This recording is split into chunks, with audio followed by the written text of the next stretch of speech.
اللي أقبلت بنت السلاطين تختال في سولها ثم رحب وفي لفاها أم العريس النادرة زين وخصال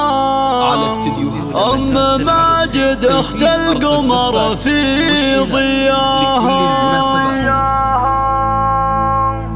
اللي أقبلت السلاطين تختال في سولها ثم رحب وفي لفاها اللي أقبلت بنت السلاطين تختال في سولها ثم رحب وفي لفاها أم العريس النادرة زين وخصال أم ماجد أخت القمر في ضياها يا مرحبا يا بنت دربين الأفعال نفرش لك الورد الطبيعي وشداها يا أم ماجد طلتك تشرح البال يلي وصوفك فارقة عن سواها زينك طبيعي والحلا ما لها مثال الرهت منه ساحرة في حلاها وانت الكريمة اللي لك الطيب منها الطيب والأخلاق وصفك حواها وانت أمير وبنت شيخان ورجال بنت الأمير طيبة في عطاها يجمل عريس زاهي بعذب الأخصال حر ونسل شيوخ ذايع نباها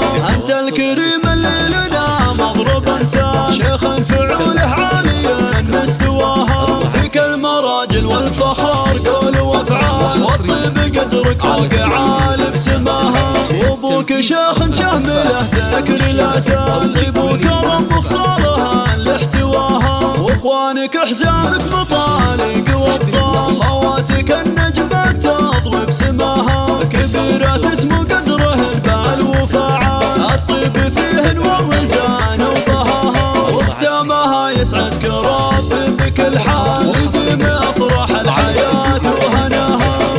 تنفيذ أرقى الزفات والشيلات لكل المناسبات.